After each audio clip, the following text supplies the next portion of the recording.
Welcome to our channel grow expert. இன்னைக்கான market update பற்றி தான் இன்னைக்கு பார்க்க போகிறோம். ஸோ மார்க்கெட் பொறுத்த வரைக்கும் ஓவரால் பார்த்தீங்க அப்படின்னா சென்செக்ஸ் வந்து 1583 பாயிண்ட்ஸ் கிட்ட டவுன் ஆகி திருப்பி அது ரெக்கவர் ஆகிருக்கு. இதுக்கு ஒரே ஒரு ஸ்டேட்மெண்ட் என்ன அப்படின்னா, நம்ம ட்ரம்ப் வந்து ஈரான் அடிக்கிற அடியில் 3 நாள் காணாமல் போயிடுவாங்க அப்படிங்கிற மாதிரி ஒரு ஸ்டேட்மெண்ட் கொடுத்துட்டாரு.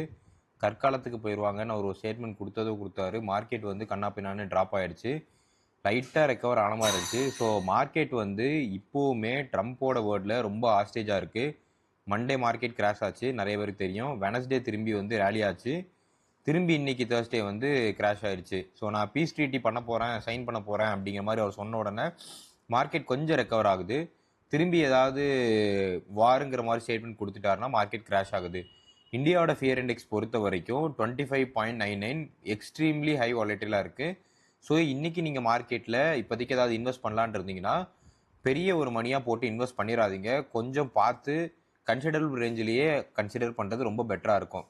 ஸோ ஆப்பர்ச்சுனிட்டிஸ் பொறுத்த வரைக்கும் ஐடி செக்டாரில் கொஞ்சம் ரெசிலியன்ஸ் இருக்குது. ஸோ மார்க்கெட்டுக்கு அகேன்ஸ்டாக இது பிஹேவ் பண்ணுறது இல்லை. ஆல்ரெடி ஐடி செக்டார்ஸ் வந்து கண்ணா பின்னாடி இறங்கி தான் இருக்குது.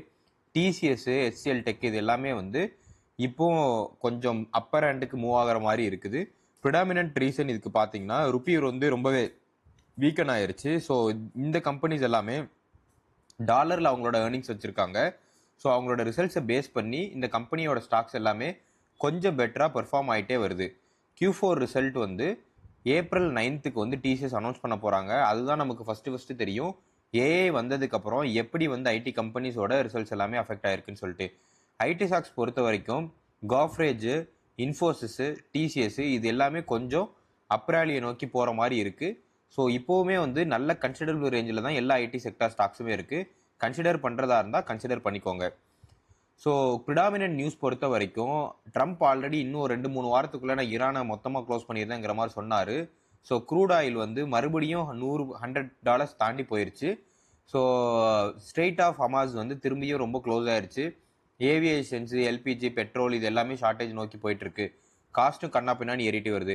ஆர்பிஐ என்ன சொல்கிறாங்கன்னா, ஃபாரெக்ஸ் மார்க்கெட்டோட கிரிப்பை வந்து ரொம்பவே டைட்டன் பண்ணிகிட்டே வராங்க. ஏன்னா ருப்பி வந்து கடகடன் ஃபால் ஆகிட்டு வந்துச்சு, ருப்பியை வந்து ஸ்டெபிலைஸ் பண்ணணும்னு சொல்லிட்டு. ஸோ அந்த ரீசனால் ருப்பி 95 வரைக்கும் போயிடுச்சு. இப்போ 93 அந்த ரேஞ்சில் வந்து கொஞ்சம் ஸ்டேபிளாக இருக்குது. எவ்வளோ நாள் அவங்களால ஹோல்ட் பண்ணி வைக்க முடியும்னு தெரியல. நமக்கு ஃபாரின்ல இருந்து கொஞ்சம் புது இன்வெஸ்ட்மெண்ட் ஃபண்டிங் தேவை. புதுசாக காசு வந்தால் மட்டும்தான் இந்த ருப்பியோ வந்து ஸ்ட்ரென்தன் ஆகும். பட் எஃப்ஐஎஸ் பொறுத்த வரைக்கும் இந்த ஏப்ரல் ஒன்லியுமே 8,000 crores கிட்ட வித்துட்டு வெளியே எடுத்துகிட்டு போயிட்டாங்க. எஃப்ஐஎஸ் வித்துட்டு வெளியே போகிறதுக்கான ரீசன் என்ன அப்படின்னா, இந்தியா மார்க்கெட் ஆல்ரெடி ஹைலி எக்ஸ்பென்சிவ்ங்கிற மாதிரி டேக் ஆகிருக்கு. Crude oil price, inflation risk இந்த மாதிரி நிறைய அன்சர்டனிட்டிஸ் இருக்கிறதுனால எஃப்ஐஎஸ் மார்ச் மாதத்தில் மட்டும் மோர் தென் 1 lakh crore வெளியே எடுத்துகிட்டு போயிட்டாங்க. ஏப்ரல்லையுமே இதே ஜேர்னி தான் கண்டினியூ பண்ணிட்டு இருக்காங்க. 8,300 crores கிட்ட வெளியே எடுத்துகிட்டு போயிட்டாங்க. அதை டிஏஎஸ் வந்து 7,000 crores கிட்ட அப்சர்வ் பண்ணியிருக்காங்க. அவங்க ஃபுல்லாக அப்சர்வ் பண்ணலை. ஏன்னா டிஏஎஸ் எவ்வளோ நாள் தான் எஃப்ஐஎஸ் விற்கிறத வந்து அப்சர்வ் பண்ணிட்டு இருக்க முடியும். இந்த தடவை கொஞ்சம் பார்ஷியலாக ஆஃப்செட் பண்ணி தான் அப்சர்வ் பண்ணியிருக்காங்க. எப்படி போகுதுங்கிறத பார்க்கலாம். ஸோ டாடா பவர் பொறுத்த வரைக்கும் ஒரு இன்ட்ரெஸ்டிங்கான அப்டேட் வந்திருக்கு. டாடா பவர் முந்திரான்னு சொல்லிட்டு அவங்களுக்கு இருக்கிற ஒரு லார்ஜஸ்ட் ப்ரைவேட் தெர்மல் பவர் பிளான்ட்டை 9 மாதம் கழித்து திருப்பி ரெஸ்யூம் பண்ணுறாங்க. 4,000 மெகாவாட்கான கெப்பாசிட்டி பிளான்ட்டு. இது சிக்னிஃபிகண்ட்டாகவே டாடா பவருக்கு ஒரு பாசிட்டிவ் நியூஸாக இருக்குது. இப்போ இருக்கிற எனர்ஜி டிமாண்டுக்கு இது ஒரு நல்ல ஆப்ஷன். காஃப்ரேஜ் வந்து என்ன அனௌன்ஸ் பண்ணியிருக்காங்கன்னா, ஏஐ பார்ட்னர்ஷிப் வந்து ஸ்டோல்ஸ்டாஸ் இனோவேஷனுங்கிற ஒரு கம்பெனியோட பண்ண போகிறோங்கிற மாதிரி அனௌன்ஸ் பண்ணியிருக்காங்க. ஸோ அவங்க அனௌன்ஸ் பண்ண உடனே ஸ்டாக் மார்க்கெட் பொறுத்த வரைக்கும் அவங்களோட ஸ்டாக்ஸ் வந்து 2.5 to 3% கிட்ட அப்ராலி நோக்கி போயிருக்கு. ஸோ இந்தியன் மார்க்கெட் ட்ரெண்ட் பொறுத்த வரைக்கும் ஐடி கம்பெனிஸ் எந்தெந்த கம்பெனிஸ் ஜென்ரேட்டிவ் ஏஐல இன்வெஸ்ட் பண்ணுறாங்களோ அவங்களோட ஸ்டாக்ஸ் எல்லாமே கொஞ்சம் ஹையராக போகுது. எல்லா ஐடி கம்பெனிஸுமே ஏஐ நோக்கி ட்ரெண்டு வந்து எடுத்து வச்சுட்டு இருக்காங்க. மகேந்திரா அண்ட் மகேந்திரா வந்து ஹுண்டாயை ஓவர்டேக் பண்ணி இந்தியாவில் செகண்ட் பொசிஷன் வந்து பிடிச்சிட்டாங்க பேசஞ்சர் வெஹிக்கிள் பொறுத்த வரைக்கும். Financial year 2026 Maruti Suzuki as usual first பிளேஸில் இருக்குது. மகேந்திரா அண்ட் மகேந்திரா செகண்ட் பிளேஸில் இருக்குது. பட் இப்போ மார்க்கெட் பொறுத்த வரைக்கும் ஆட்டோமோட்டிவ் ஸ்டாக்ஸ் எல்லாமே வந்து இந்த ஜியோபாலிட்டிக்கல் ரிஸ்க்கு, க்ரூட் ஆயில் டென்ஷன்னால ரொம்பவே வந்து ரொம்ப தின்னாக ரன் ஆகிட்டு இருக்கு. கொஞ்சம் பொறுத்து வந்து பார்த்து கன்சிடர் பண்ணலாம். மகேந்திரா அண்ட் மகேந்திரா இந்த பொசிஷனை எவ்வளோ நாள் ஹோல்ட் பண்ணி வைப்பாங்கன்னு தெரில. டாடா தேர்ட் பொசிஷனில் இருக்குது. ஹுண்டாய் வந்து சலிக்கிட்டே போய் 4th பொசிஷன் போயிருச்சு. ஸோ ஃபைனலாக பொலிட்டிக்கல் பாயிண்ட் ஆஃப் வியூவில் பார்த்தீங்கன்னா சென்செக்ஸ் 2026 டிஜிட்டலில் வந்து எடுக்கலாம் அப்படின்னு சொல்லிட்டு April 1 to September 30க்குள்ள phase 1 எடுக்க போகிறதா கவர்மெண்ட் அனௌன்ஸ் பண்ணியிருக்கு. இது ஒரு நல்ல இன்வெஸ்ட்மெண்ட். கவர்மெண்ட் இதுக்காண்டி ஆல்மோஸ்ட் 11 crore கிட்ட இன்வெஸ்ட் பண்ணுறதா பேசிகிட்டு இருக்காங்க. ஸோ இதை பொறுத்த வரைக்கும் government infrastructure, digital infra, cloud service, government ID sectors இது எல்லாமே ஷார்ட் டேர்மில் ஒரு நல்ல அப்ராலி கொடுக்கும். Like RailTel, IRCTC ecosystem, TCS இந்த மாதிரி கம்பெனிக்கு இது ஒரு நல்ல பெனிஃபிட்டான ஆப்ஷன். ஸோ ஓவர்வியூ மார்க்கெட் பொறுத்த வரைக்கும் நான் ஆல்ரெடி சொல்லியிருந்தேன், நிஃப்டி 50 வந்து இன்னைக்கான மார்க்கெட்டில் ஒரு 158 பாயிண்ட்ஸ் வந்து டவுன் ஆயிருக்கு, 2.18% டவுனு. சென்செக்ஸ் வந்து ஒரு 0.69% டவுனு, அது ஒரு 500 பாயிண்ட்ஸ் கிட்ட டவுனில் ட்ரேட் ஆகிட்டு இருக்கு. மிட் கேப் வந்து ஒரு 1.79% டவுனு, ஸ்மால் கேப் பொறுத்த வரைக்கும் 1.73% டவுனு. நிஃப்டி ஐடி மட்டும்தான் கொஞ்சம் சொன்ன மாதிரி ரெசிலியண்ட்டாக இருக்குது, மெட்டலுமே கொஞ்சம் ரெசிலியண்ட்டாக இருக்குது. ரெஸ்ட் பொறுத்த வரைக்கும் FMCG down, auto 0.8 down. Bank Nifty வந்து ஒன்ஸ் வந்து இந்த வார், இந்த சுச்சுவேஷன்ஸ் இதெல்லாம் போட்டு எஃப்ஐஎஸ் வந்து காசு வித்துட்டு வெளியே போகிறதுனால ரொம்பவே ப்ரெஷராக இருக்குது. எஸ்பெஷலி பிஎஸ்யூ பேங்க் வந்து ரொம்ப ப்ரெஷரில் இருக்குது, 3.2% டவுனு. ரியல் எஸ்டேட் ஆல்ரெடி சொல்லியிருந்தபடி இப்போ இருக்கிற சுச்சுவேஷனில், வார் சுச்சுவேஷனில் ரியல் எஸ்டேட் டாக்ஸ் எல்லாமே கொஞ்சம் டவுன் ரேலியை நோக்கி போயிட்டு இருக்கு, 3.5% டவுனு. Pharma 3.88% down.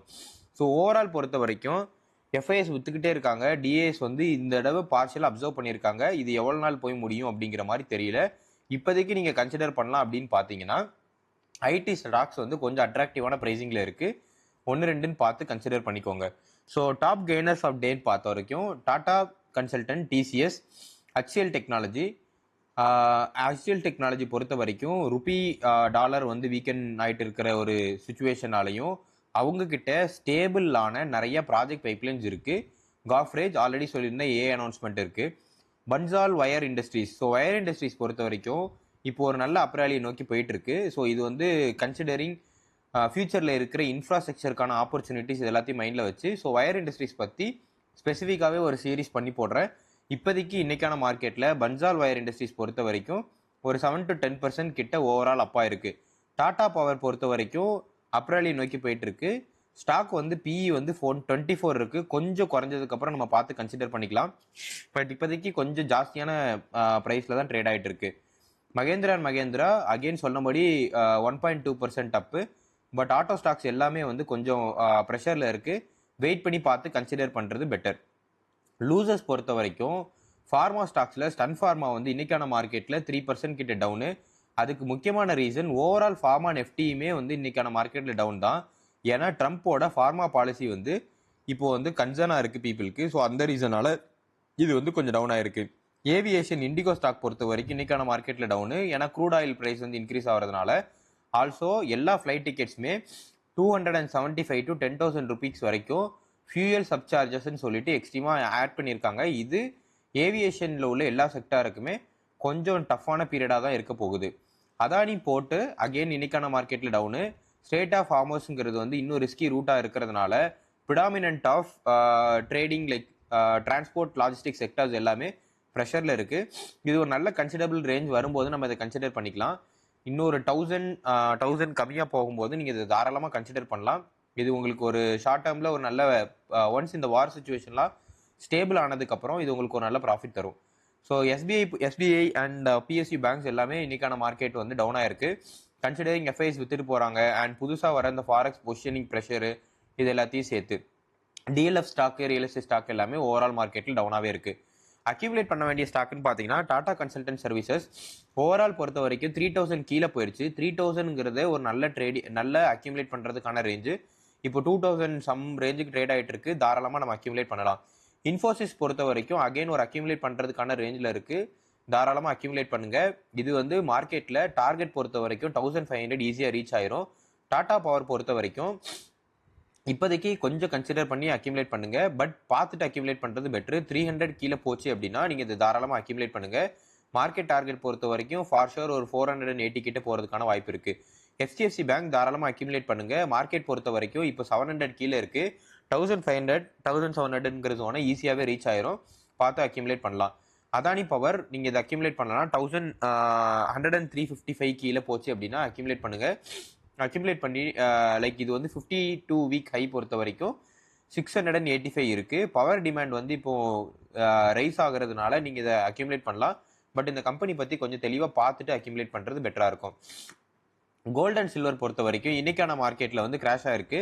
கோல்டு வந்து ஒரு 3.4%, சில்வர் ஒரு 5.6% கரெக்டாக இருக்குது. ஸோ கோல்டு வந்து 1,48,524ங்கிறது எம்சிஎக்ஸ் ரேஞ்சில் ட்ரேட் ஆகிட்டு இருக்கு. சில்வர் பொறுத்த வரைக்கும் 2,29,000 பெர் கிலோகிராமுக்கு ட்ரேட் ஆகிட்டு இருக்கு. க்ரூட் ஆயில் பொறுத்த வரைக்கும் $100 மேலே தாண்டி ட்ரேட் ஆகிட்டு இருக்கு. ஸோ எக்ஸ்பெக்டேஷன்ஸ் பொறுத்த வரைக்கும் ஜூனில் க்ரூட் ஆயில் வந்து $107 கிட்ட போயிடும் அப்படிங்கிற மாதிரி எல்லாரும் எக்ஸ்பெக்ட் பண்ணுறாங்க. Petrol price in India 103, diesel வந்து 90. ஸோ பெட்ரோல் பொறுத்த வரைக்கும் எத்தனால் பேஸ்ட் பெட்ரோல் வந்து ரிலீஸ் பண்ணுறதா கவர்மெண்ட் வந்து கன்ஃபார்ம் பண்ணிட்டாங்க ஏப்ரலில் இருந்து. ஸோ பெட்ரோல் வந்து உங்கள் வண்டிக்கு போடும்போது கொஞ்சம் பார்த்து போடுங்க. டாலர் பொறுத்த வரைக்கும் 93.08 இன்னைக்கான மார்க்கெட்டில்.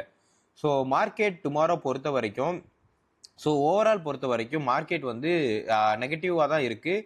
பேரிஷ் தான் ப்ராபபிலிட்டி வந்து 45%, ஃப்ளாட்டாக இருக்குங்கிறதுக்கு ப்ராபபிலிட்டி 40%, பாசிட்டிவாக மார்க்கெட் நாளைக்கு போகுங்கிறதுக்கு ப்ராபபிலிட்டி பொறுத்த வரைக்கும் வெறும் 15% தான் இருக்குது. ஃப்ரைடே நாளைக்கு வந்து good Friday. So market next open ஆகும்போது இந்த அன்சர்டனிட்டியோட ஓப்பன் ஆகுங்கிற ஆன்டிசிபேஷன் தான் எல்லாருக்குமே இருக்குது. ஐடி செக்டார் ஸ்டாக் மட்டும்தான் கொஞ்சம் பெட்டரான பொசிஷனுக்கு மூவ் ஆக வாய்ப்பு இருக்குது. மீதி எல்லா ஸ்டாக்ஸுமே கொஞ்சம் ப்ரெஷராக தான் இருக்கும். உங்கள் கையில் இந்த மந்த்லி சேலரி இன்வெஸ்ட் பண்ணலாம் அப்படிங்கிற மைண்ட் செட்டில் இருந்தீங்கன்னா கொஞ்சம் வெயிட் பண்ணி பார்த்து நல்ல பொசிஷன் வரும்போது கன்சிடர் பண்ணிக்கோங்க. இந்த வீடியோ உங்களுக்கு இன்ஃபர்மேட்டிவாக இருக்கும்னு நம்புகிறேன். இந்த வீடியோ உங்களுக்கு பிடிச்சிருந்துச்சுன்னா சப்ஸ்கிரைப் பண்ணுங்கள். மறக்காமல் நம்ம சேனலுக்கு பெல் ஐக்கானை ப்ரெஸ் பண்ணிடுங்க. இதே மாதிரி அப்டேட் உங்களுக்கு ரெகுலராக வந்துடும். வீடியோவை லைக் பண்ணுங்கள். உங்களுக்கு எந்த செக்டார் ஸ்டாக்ஸ் பற்றி தெரிஞ்சுக்கணும்னு நினைக்கிறீங்களோ அதை கமெண்ட் பாக்ஸில் போடுங்க. உங்கள் ஃப்ரெண்ட்ஸுக்கும் ஷேர் பண்ணுங்கள்.